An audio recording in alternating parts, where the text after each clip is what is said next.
The metal cantina buzzed with quiet conversation as alien soldiers from different worlds shared drinks and war stories.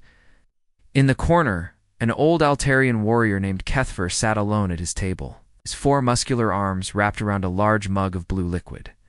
His body was covered in scars from countless battles, and his compound eyes held the tired look of someone who had seen too much death. A group of younger soldiers approached his table, their eyes bright with curiosity. It heard whispers about this veteran, stories about the things he had witnessed during the Great War. The leader of the group was Vextel, Centurion with smooth blue skin that marked him as someone who had never faced real combat. "Elder Kethfer," Vextel said respectfully, "we have heard stories about your time fighting alongside the humans. Is it true what they say about them in battle?" Kethfer looked up slowly, his multiple eyes studying the young faces around him. These soldiers were eager for tales of glory, hungry for stories that would make their hearts race. They had no idea what they were asking for. "Sit down," Kethfer said quietly, his voice rough like grinding stone. "But understand that once I tell you these stories, you cannot unhear them. The things I witnessed will change how you see warfare forever." The young soldiers quickly pulled up chairs, forming a circle around the old veteran. Other conversations in the cantina began to die down as more aliens noticed what was happening. Veterans at nearby tables turned their heads, recognizing something in Kethfer's tone that made them want to listen. "I fought in the Sector 7 war," Kethfer began, taking a long drink from his mug. 2 years of the most brutal fighting the galaxy has ever seen. I served alongside soldiers from every species in the Coalition.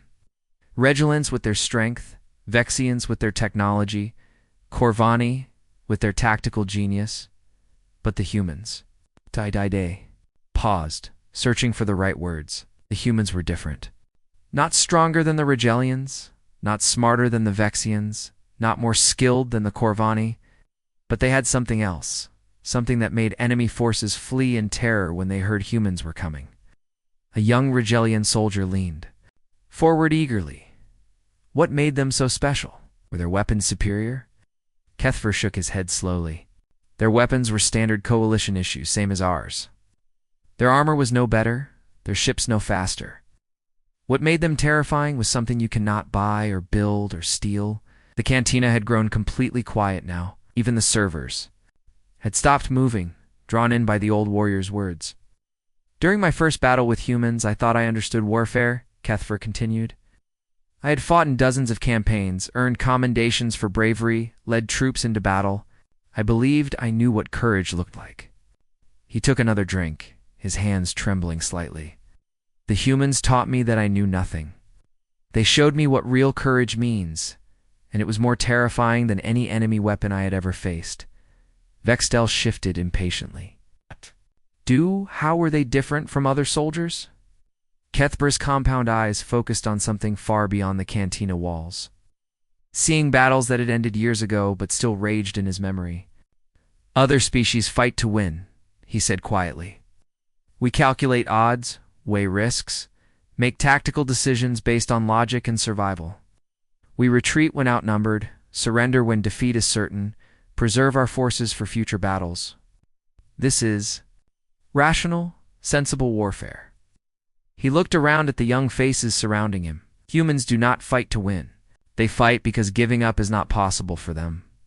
I watched human soldiers continue attacking when they were outnumbered 50-1. I saw them charge enemy positions that should have been suicide missions. I witnessed them hold defensive, lines that every military textbook said could not be held. A Corvani engineer spoke up from a nearby table. "It sounds like poor tactical thinking. Unnecessary sacrifice." Kethfer turned to look at him, and something in the old veteran's gaze made the engineer step back. "That is what I thought too. At first, I assumed they were simply reckless, that their commanders did not understand proper military strategy. But as I fought beside them, battle after battle, I began to understand the truth." He stood up slowly, his scarred body casting long shadows in the cantina's dim lighting. They were not reckless. They were not poorly trained. They were something that the rest of us had never encountered in all our centuries of warfare. His voice dropped to barely above a whisper. They were absolutely, completely, utterly unwilling to accept defeat when something important was at stake. The silence in the cantina was so complete that the hum of the life support systems seemed loud. "I will tell you about 3 battles," Kethver said, settling back into his chair. 3 times when I watched humans do things that should have been impossible. 3 times when they showed me that there are worse things than death. He looked around the circle of eager young faces. The first battle was at Torhan Prime, where 47 human Marines held off an entire siege force for 18 days. The second was at Arcturus Station, where 32 humans survived in conditions that should have killed them in hours, while keeping the rest of us alive too. The third was at Kepler's Gate, where 23 humans held a position against 10,000 enemies because civilian transports needed 14 more hours to evacuate. Vextal's blue skin had paled. "Those numbers cannot be accurate. Every word is true," Kethver said grimly. "They are just 3 battles among hundreds. Every coalition veteran who has served with humans has stories like these. Stories that will haunt you for the rest of your life." He picked up his mug again, but his hands were shaking too badly to drink. "Do you still want to hear them?" he asked quietly. "Do you still want to know what I witnessed during those 2 years of fighting alongside the most terrifying species in the galaxy?" The young soldiers nodded eagerly. But Kethver noticed that the older veterans in the cantina had grown very still, their faces grim with understanding. "Very well," the old Altarian said. "Remember that I warned you. These are not stories of glory or heroism. These are accounts of what happens when an entire species decides that some things are worth any sacrifice." He took a deep breath. Gathering the strength to relive memories that had never stopped haunting him, began at Torhan Prime, during what should have been a simple operation. The old Altarian warrior took another sip of his drink before continuing his tale. The young soldiers around him waited with eager faces, but Kethver could see the doubt in their eyes. They still did not believe what humans were truly capable of. "Torhan Prime started like any other military operation," Kethver said, his voice carrying the weight of old memories. "The Coalition Command sent us to capture an industrial complex on the planet's surface. It was supposed to take 3 days. At most, we had overwhelming numbers and superior firepower." He gestured with one of his forearms toward the cantina window, where stars twinkled in the darkness beyond. 2,000 Coalition soldiers landed on that world. Regalian warriors, famous for their strength in battle. Vexian artillery teams with weapons that could level city blocks. Corvani engineers who could build fortifications in hours. And 47 human Marines. The young Centurion soldier, Vextal, frowned. Only 47 humans among 2,000. Troops, they must not have been considered very important. Kethver's mandibles clicked in what might have been amusement. That is what we all thought at first. The human unit was small, quiet, and their equipment looked no different from standard Coalition gear. Their leader was a man named Jack Morrison, middle-aged with gray hair and calm eyes. He spoke little during the briefings. The old veteran paused, remembering the human commander's weathered face.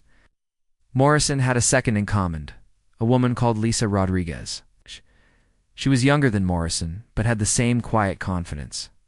The other humans in their unit looked ordinary too. Nothing special about their appearance or their gear. Kethver's expression darkened as he continued.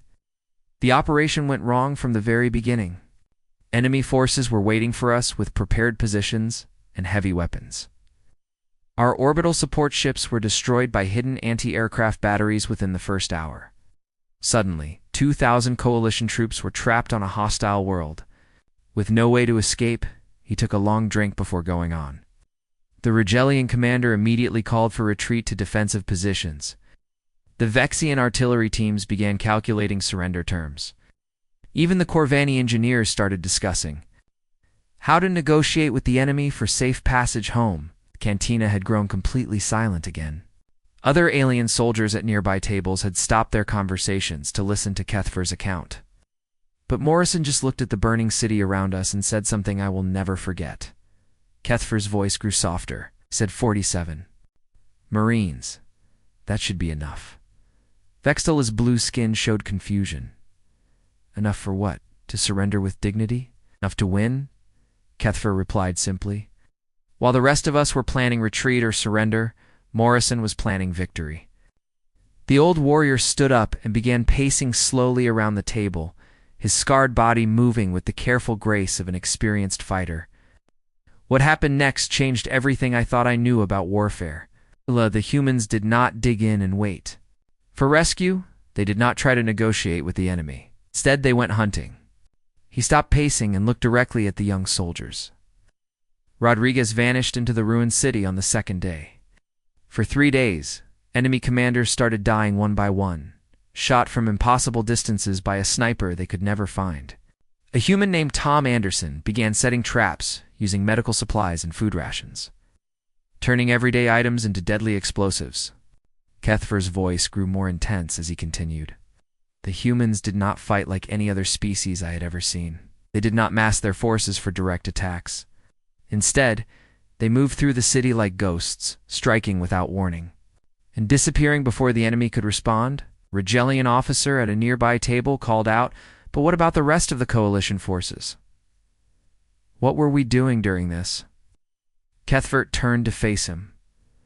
"We were trying to survive."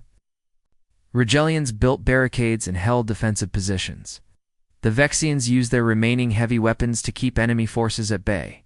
The Corvani engineers worked to repair damaged equipment and communications. He sat back down at his table, his compound eyes focusing on the past. But the humans were doing something entirely different. They were taking the war to the enemy, making them afraid to move, afraid to sleep, afraid to give orders. Every day, more enemy soldiers were found dead in their positions. Every night, supply convoys were destroyed by explosions that seemed to come from nowhere. Kethfer's voice grew quieter as he reached the most difficult part of his story. On the 12th day of the siege, I made a mistake. I was moving between positions when an enemy plasma cannon found me. The blast tore through most of my left side, destroying 2 of my arms and burning deep into my torso. He touched the scars on his carapace where the old wounds had healed. Our medical team said I would not survive. The damage was too severe, and we had no proper surgical equipment. I was dying, and everyone knew it. Vextel leaned forward, caught up in the story despite himself. But the human medic, Mike Thompson, refused to accept that diagnosis. He was young, maybe 25 standard years, with bright eyes and steady hands. When he heard I was dying, he gathered his medical supplies and prepared to come for me. Kethfer's mandibles clicked softly. The problem was that I was trapped in a building surrounded by enemy positions. Any rescue attempt would be suicide. The enemy had clear lines of fire from 3 directions, and their weapons could cut down anyone who tried to reach me. He paused, struggling with the memory. Thompson crawled through 6 hours of constant enemy fire to reach my position. 6 hours of plasma bolts and explosive shells moving meter by meter through rubble and debris. His armor was melted in places, his equipment was damaged, and he was bleeding from dozens of small wounds. The young soldiers around the table were completely silent now, hanging on every word. And do you know what he did when he saw me lying? "They're half dead and covered in my own blood," Kethfer asked quietly. "What?" whispered Vextel. He smiled. This young human, wounded and exhausted from crawling through hell to reach me, looked at my injuries and smiled like he was greeting an old friend. Voice cracked slightly. Then he spent the next 4 hours performing surgery on me, with improvised tools, while Morrison and 2 other Marines held a defensive perimeter around us. Enemy forces attacked constantly, but the humans never wavered. Thompson worked on my wounds while bullets and energy blasts flew over our heads. The old veteran touched his regenerated limbs. When Thompson finished saving my life, he packed up his gear and crawled back out to save other wounded soldiers. He spent that entire night moving between positions, treating injuries, and pulling soldiers back from death. Kethfer looked around at the stunned faces surrounding him. By the 18th day, only 43 humans remained alive, but they had turned Torhen Prime into such a nightmare for the enemy that 3,000 enemy soldiers abandoned the siege and retreated from the planet. The silence in the cantina was absolute. When the relief force finally arrived, they found the humans still at their positions, still ready to fight. Morrison looked at the rescue ships and said, "Good timing. We were just getting started." Kethver finished his drink and set the empty mug on the table. That was my first lesson in what humans become when they decide that retreat is not an option. Kethver sat quietly for a moment, staring into his now warm drink, as if seeing ghosts in its depths. The memory of the ice world still brought a chill to his scarred body, even in the heated cantina. "After Torhan Prime, I thought I understood what humans could do in battle," he said slowly. "But Arcturus Station taught me something different. It showed me what they become when the enemy is not other soldiers, but the planet itself."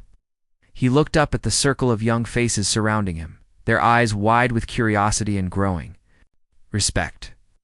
Arcturus Station was built on the edge of Corvani space, a small monitoring outpost that watched 4 enemy movements in 3 star systems. The base was not designed for combat. It had basic defensive weapons and a small garrison of mixed coalition forces. Kethper's mandibles clicked softly as he remembered. "I was assigned there as part of a rotation, along with 50 other non-human soldiers, Rigelians, Vexians, Corvani, and a few other species. The human contingent was small, just 32 Marines led by a woman named Beth Carter." He paused to take a sip of his drink, making a face at the warm liquid. Carter was different from Morrison at Torhan Prime. Where Morrison was quiet and thoughtful, Carter was energetic and always moving. She had bright eyes and a quick smile, and she treated every problem like a puzzle to be solved. The old veteran's expression grew darker. The station's location made it valuable, but also dangerous. The planet had extreme seasonal changes. In winter, there lasted for 8 standard months. When the cold season began, temperatures dropped far below what most species could survive. Bextel shifted uncomfortably. "How cold did it get?" -80 degrees Celsius, Kethver replied. "Cold enough to freeze most liquids solid in minutes. Cold enough to kill most coalition species within hours, even with protective gear." He stood and began pacing again, his forearms gesturing as he spoke. The station's heating systems were designed to handle normal cold weather, but not the extreme temperatures of deep winter. When the main heating plant failed during the worst storm of the season, we faced a terrible choice. The cantina had grown quiet again, with aliens at other tables turning to listen to the story. The logical decision was immediate evacuation. Every coalition manual said to abandon positions that could not be maintained safely. The Regilian commander began organizing transport schedules. The Vexian technicians started shutting down non-essential systems to conserve power for the evacuation. Kethver stopped pacing and looked directly at his audience. Bacarda stood up in that emergency meeting, ice crystals forming in the air, from her breath, and said something that changed everything. She said, "This position monitors 3 star systems. If we abandon it, enemy forces could move through this sector undetected and attack civilian colonies." He sat back down, his compound eyes reflecting the cantina's lights. The Corvani tactical officer pointed out that staying would mean certain death. Our backup heating could not last more than a few days. Supply ships could not reach us through the ice storms that would last for weeks. Kethver's voice grew softer. Carter listened to all the logical arguments, then said, "My people will hold this station. Anyone who wants to evacuate can go with the next transport. We understand the risks." A young Rigelian soldier at a nearby table called out, "What did the other species do?" "Most of us prepared to evacuate," Kethver admitted. "It was the sensible choice. But some of us decided to stay and help the humans, even though we knew it might mean death." He touched his scarred carapace. "I stayed because Thompson had saved my life at Torhan Prime. I felt I owed the humans my loyalty. A few Vexians stayed, because their technical skills were needed. Some Corvani remained because they were curious to see what the humans would do." Kethver's mandibles clicked in what might have been admiration. "What the humans did next was beyond anything I could have imagined. While the rest of us were calculating survival odds and rationing supplies, they began transforming the station into something that could sustain life in impossible conditions." He leaned forward, his voice becoming more intense. David Wilson was a human engineer who had been maintaining the station's communication systems. When he learned that our Vexian communications officer would die without additional heating, Wilson did something incredible. The old veteran paused for effect, removed the heating unit from his own survival suit, and installed it in the Vexian's quarters. Wilson spent the next 6 weeks living in temperatures that should have killed him within hours, keeping warm with nothing but salvaged insulation and his own body heat. Vextel looked shocked, but humans are not adapted for extreme cold. Did he survive? That is exactly what I asked Wilson when I found him building a shelter from scrap metal and emergency blankets. Kethver replied. He looked at me with frost covering his eyebrows and said, "My people survived ice ages on Earth. This is just another winter." The old warrior's voice carried a note of wonder. Jennifer Hayes was another human who did impossible things during those weeks. She organized hunting parties to catch the native ice crawlers that lived in the planet's frozen caves. These creatures were the only source of fresh food available during winter. He shook his head in amazement. Hayes led these hunting expeditions in conditions that made our environmental suits malfunction from the cold. She used modified emergency gear and improvised weapons, bringing back enough food to keep the entire remaining garrison fed. Kethver stood again, pacing more slowly this time. But the most incredible human was Robert Clark, a young engineer who volunteered to maintain the station's critical systems. When our heating fuel began running dangerously low, Clark made a decision that still haunts my dreams. The cantina was completely silent now, every alien focused on the veteran's words. Clark removed the heating elements from his own survival suit and installed them in the main computer systems. He knew this meant he would slowly freeze to death. But he said the station's sensors had to keep working to protect those civilian colonies. Kethver's voice cracked slightly. For 3 weeks, I watched Clark work at his post while his body temperature dropped day by day. His hands became so cold he could barely operate the controls. But he never stopped monitoring the sensors and maintaining the equipment. He sat back down heavily. On the last day before the relief ships arrived, I found Clark at his station. He had died sometime during the night, but he was still sitting upright at his controls. The equipment was running perfectly, and the sensor logs showed he had continued working until his final moments. The silence stretched for long minutes. All 32 humans survived until the relief force reached us. Kethver continued quietly. Well, 31 survived. Clark gave his life to keep the station operational, but because of their sacrifices, the rest of us lived through 2 months of conditions that should have been impossible to survive. He looked around at the stunned faces surrounding him. The humans did not just save themselves. They saved every non-human who stayed with them, sharing their warmth, their food, their equipment, their very life force to keep us alive. Kethver finished the last drops of his warm drink. When the rescue ships finally arrived, Carter greeted them with the same bright smile she had always worn. As if spending 2 months slowly freezing to death was just another day's work, the old veteran's compound eyes grew distant.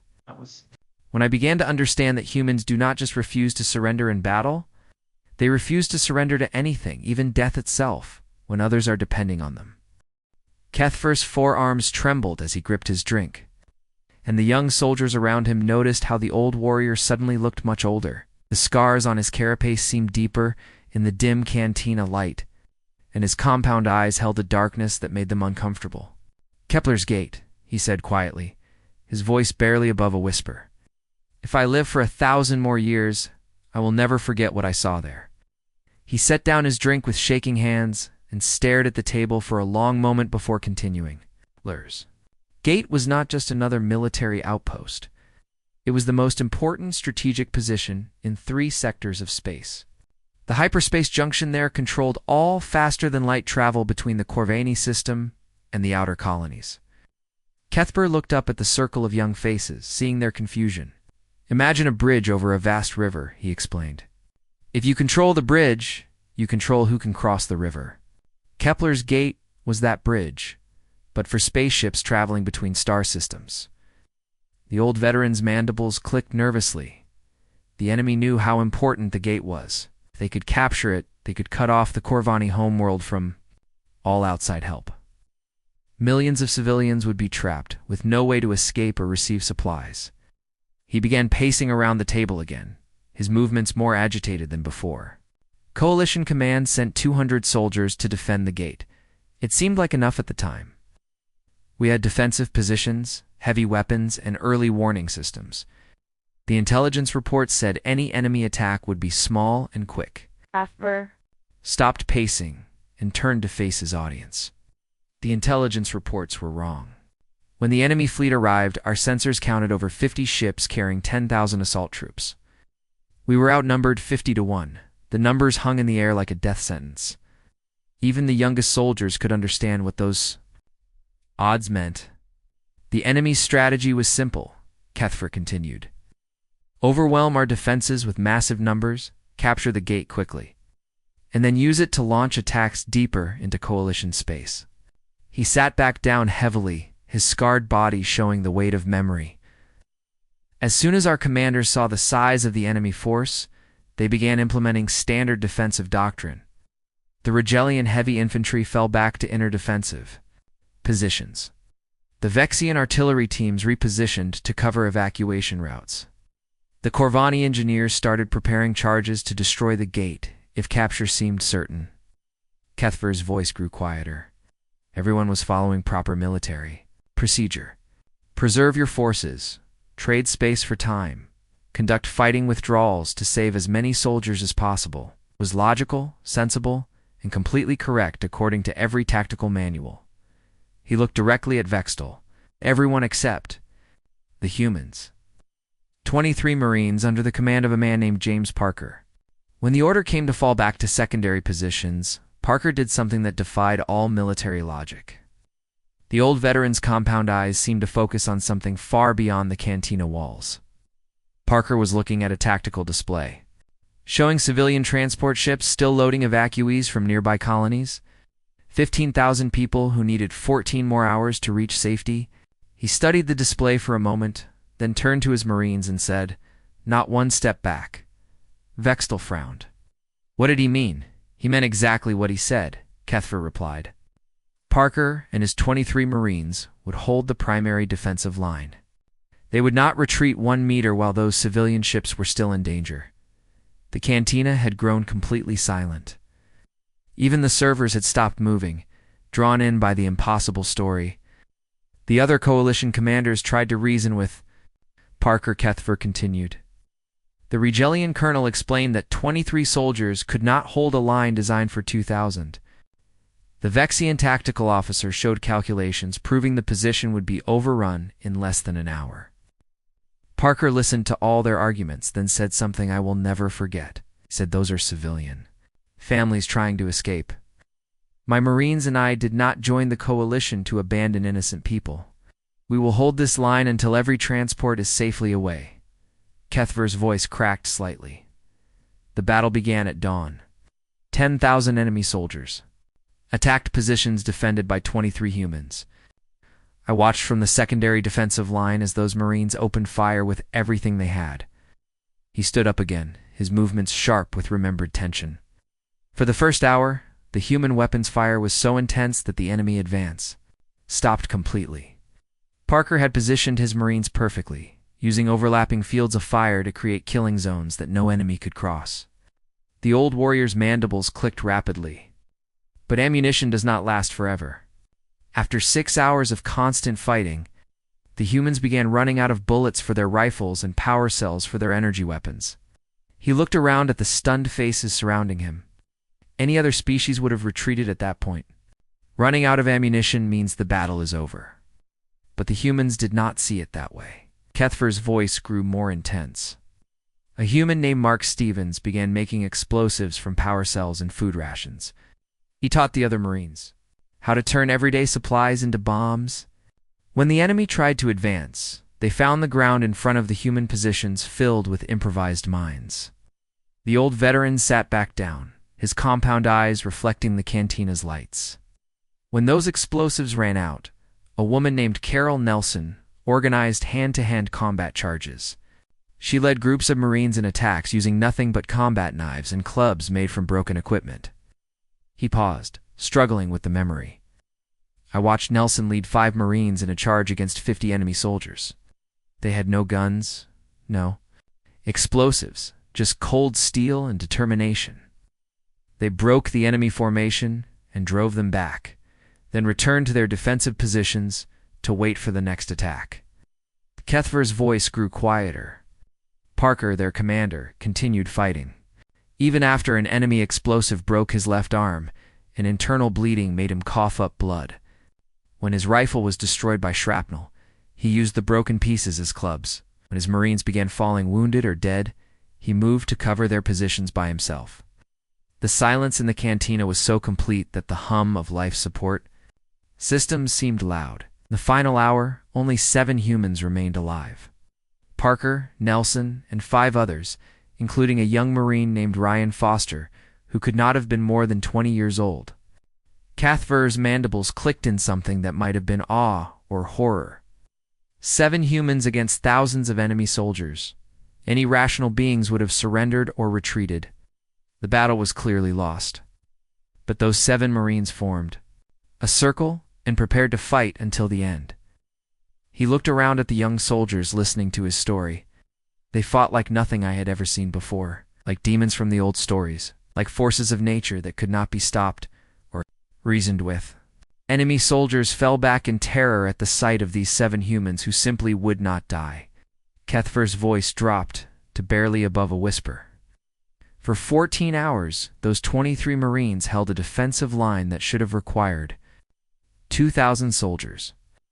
When the civilian transports finally reached safety and sent the all-clear signal, only 3 humans were still alive. He finished his drink in one long swallow. Parker, Nelson, and Foster. All 3 so badly wounded that our medics said they should have died hours earlier, but they had held the line. 15,000 civilians lived because 23 humans decided that some things are worth any sacrifice. The old veteran set down his empty mug and looked around at the stunned faces surrounding him. That was the day I learned what humans truly become when everything else is stripped away. They become something beyond courage, beyond heroism, beyond anything the rest of us can understand. The cantina fell into a heavy silence after Kethver finished telling about the battle at Kepler's Gate. The old Altarian warrior sat bent over his empty drink, his forearms shaking slightly. The young soldiers around him could see that the trembling was not from old age, but from the terrible weight of memories that would never leave him. For several long minutes, nobody spoke. The only sounds were the quiet hum of the life support systems and the distant murmur of conversations. From other parts of the space station, the young faces around Kethver's table showed shock, disbelief, and a growing understanding of something they had never imagined before. Finally, Vextel, the young centurion with bright blue skin, found his voice. It came out as barely more than a whisper. Elder Kethver, those stories you told us, ... are they really true? Did all of that actually happen? Kethver slowly raised his compound eyes to look at the young soldier. In those alien eyes, Vextel could see depths of experience and pain that made him want to look away. The old veteran's voice was quiet but steady when he answered. Every single word is true. And what I told you tonight represents only 3 battles out of hundreds that I witnessed during the war. Every coalition soldier who has ever served alongside humans has similar stories. We all carry these memories, as if summoned by Kethver's words. An older Regalian officer from a nearby table stood up and walked over to them. His armor bore the marks of many campaigns, and his face showed the same haunted expression that Kethver wore. I was at the Second Battle of Proxima, the Regalian said quietly, his voice carrying clearly in the silent cantina. 40 human soldiers held defensive positions against 3 full enemy divisions for 8 days straight. When our reinforcement fleet finally broke through the blockade, we found the humans still at their posts, still fighting. He paused, his hands clenching into fists. Only 6 humans were still alive when we reached them. 6 out of 40. But they had held the line. For over a week, against impossible odds, The enemy had given up trying to take the position and was preparing to retreat when we arrived. From across the cantina, another voice joined the conversation. A Vexian engineer with cybernetic implants on her head spoke up from her table. Meridian. Colony, she said simply. 12 human Marines were assigned to protect civilian evacuees during an orbital bombardment. 4,000 families trying to escape to transport ships. The humans had no air support, no heavy weapons, no backup, just basic rifles and their determination. She stood up and walked closer, her artificial eye glowing softly in the dim light. For 6 hours, those 12 Marines held evacuation points. While enemy ships dropped bombs from orbit, every building around them was destroyed. The ground was torn apart by explosions, but not one civilian was lost. Not one. One by one, other veterans throughout the cantina began sharing their own experiences with human forces.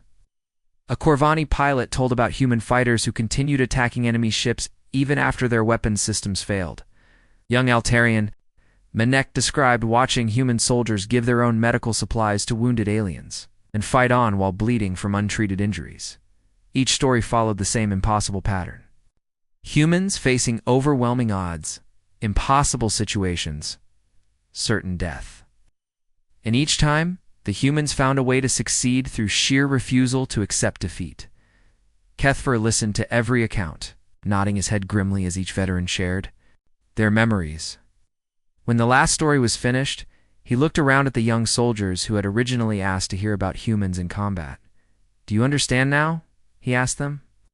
"This is why humans are feared throughout the galaxy. Not because they are physically stronger than other species. They are not. Not because they have better technology or superior weapons. They do not." He stood up slowly, his scarred body moving with the careful grace of an old warrior. Humans are feared because they fight as if the concept of losing does not exist in their minds. Other species fight to achieve victory. Humans fight because surrender is literally impossible for them to consider when others are depending on them. Vexta looked shaken by everything he had heard. His blue skin had gone pale, and his hands trembled as he spoke. But how do they do it? What makes humans so different from the rest of us? How can they ignore fear and pain and logic? Kethfer considered the question carefully. It was something he had thought about for years, studying human behavior and trying to understand what he had witnessed. "I have spent a long time researching human history and psychology," he said finally. "I think the answer lies in their homeworld.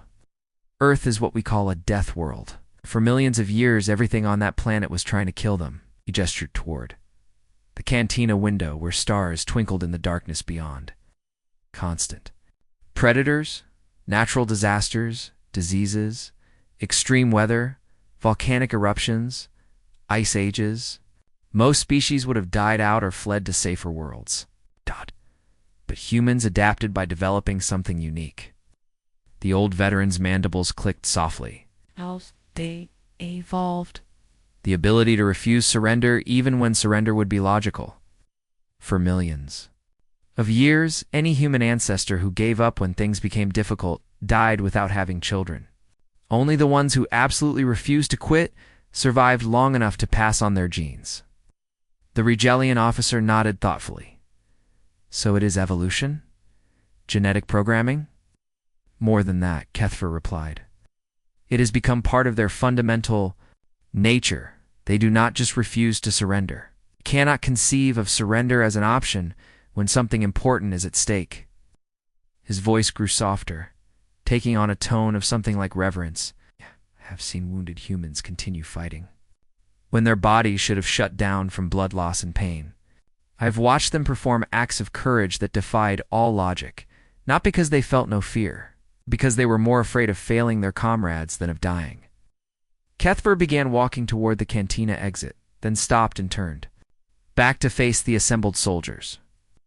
"There is something else you need to understand. Something I learned during 2 years of fighting alongside humans." His voice carried a note of deep respect. "They do not just refuse to abandon their missions. They refuse to abandon each other. If you earn their trust, if you prove yourself worthy by fighting beside them, they will refuse to abandon you too." He touched the scar on his carapace, where Mike Thompson had saved his life during the siege of Torhan Prime. I still have nightmares, he admitted quietly. But they are not about enemy soldiers or the battles we fought. My nightmares are about the humans themselves.